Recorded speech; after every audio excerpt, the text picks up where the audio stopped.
I now give the floor to the representative of Pakistan, who has also requested to exercise their right to reply. Before I start, I hope the distinguished Indian delegate is present and listening and not running away from the truth like his colleague did in the morning. Mr. President, the Nazis are often credited with perfecting the art of concocting lies and peddling false propaganda. But listening to the Indian representative today, even the Nazis would acknowledge that the mantle has now shifted to their BJP RSS acolytes. The Indian right of reply was another shameful attempt to deflect attention from the real issues. India, however, will not be able to escape accountability for its crimes. In his statement today, the Prime Minister of Pakistan shed a spotlight on Mr. Modi's India, which is defined by its oppressive and brutal occupation of the land and resources of Jammu and Kashmir, the egregious human rights violations of the Kashmiri people, the deliberate promotion of the supremacist Hindutva ideology to suppress and marginalize India's minority communities, including millions of Muslims, the expansionist Indian designs against Pakistan and all other neighbors of India, and the avowed aim of New Delhi to act as a regional bully. These are all objective realities, Mr. President, not partisan facts. As India's descent into a fascist state accelerates, the projections which my Prime Minister made last year of the imminent disaster being fueled by the BJP RSS policies are being confirmed now by their brutal actions. We need to look no further than Shaheen Bagh, a Muslim majority neighborhood of Delhi. As peaceful protesters, mainly Muslim women, took to the streets in February against the discriminatory anti-citizenship laws enacted by the BJP RSS regime, Hindu zealots perpetrated a well-organized and orchestrated pogrom of Muslims in order to teach the traitors a lesson. Countless Muslims were killed, their homes burned, their properties looted, their places of worship desecrated, all with connivance and complicity of the Indian state. The charged streets, Mr. President, of Delhi not only exposed the Hindutva ideology in all its intolerant glory, they also manifested the trusted method that the Hindu extremists have resorted to from Gujarat in 2002 to Delhi in 2020 to address the Muslim menace, just like a certain Mr. Golwalkar, one of the ideologues of the RSS and the revered Guruji of Mr. Modi had instructed. Mr. President, it's no secret that the architects of the Gujarat massacre were also the masterminds of the Delhi pogrom. Just like the victims of Gujarat, the victims of Delhi will no doubt search in vain for justice in this new bastion of fascism. Meanwhile, the perpetrators of these crimes will continue to enjoy impunity and will be encouraged to spill more Muslim blood to further consolidate their hold on power and to eliminate all vestiges of India's Islamic heritage by destroying its grand mosques and monuments, just like they did with the Babri Masjid, and an attempt to change India's history by obliterating the 1,000 years of Muslim civilization and culture. It's a tragedy, Mr. President, that state institutions in India have also become the willing agents of this ominous Hindutva agenda. A former Chief Justice, whose last act before retirement was to hand over the site of the destroyed Babri Mosque to the Hindu extremists to construct a Hindu temple in its place, was immediately rewarded with membership of the Indian Parliament. Mr. President, in Jammu and Kashmir, India has no other claim than that of a military occupier. India is compelled to use naked force to impose its occupation on an unwilling and oppressed people.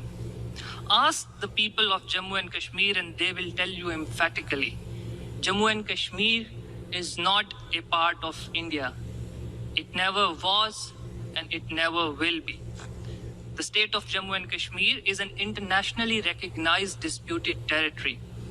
As decreed by the Security Council, the final disposition of the state will be made in accordance with the will of the people expressed through democratic methods of a free and impartial plebiscite under the auspices of the United Nations. The indigenous Kashmiri freedom struggle, Mr. President, seeks to realize the implementation of the resolutions of the Security Council in exercise of their inalienable right to self-determination. The Kashmiris have a legitimate right to resist Indian occupation by all means at their disposal. This just struggle cannot be denigrated or described as terrorism. It is the occupying state which is guilty of terrorism against the occupied people.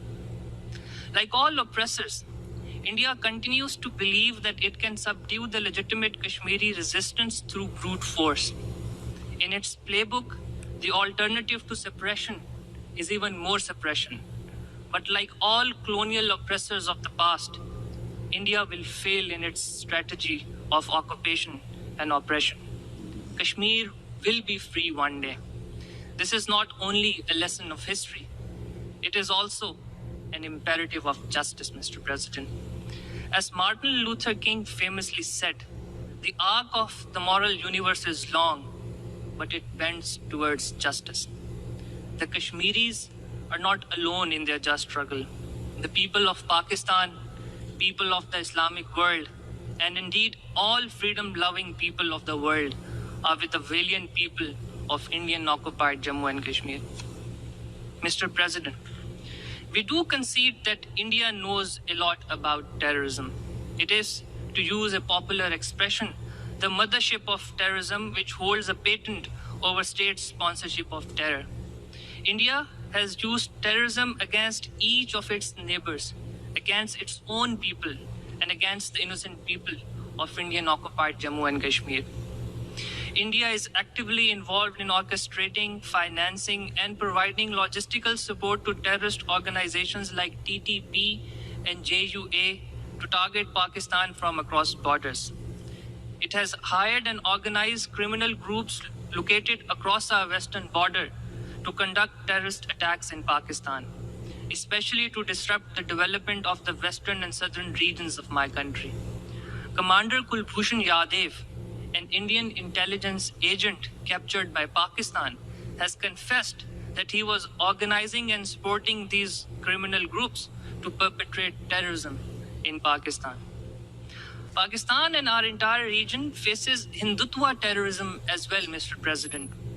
The BJP RSS extremists continue to espouse the fiction of Akhand Bharat or Greater India, which represents their desire for a unified subcontinent dominated by the Hindu religion, where minorities either convert to Hinduism or become second-class citizens.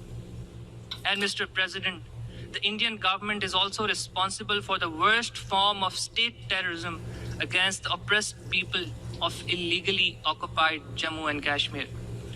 Over 100,000 Kashmiris have lost their lives under the brutal Indian occupation spanning over 7 decades. Not one Indian soldier has been punished for crimes against humanity and these atrocities. Despite India's wishes, the international community can clearly see through the Indian hoax of presenting itself as a victim of terrorism. Mr. President, we must confront and defeat terrorism in all its forms and manifestations. This goal cannot be accomplished without confronting the terrorism of hate and ambition which currently emanates from fascist ideologies, including Hindutva extremists in India.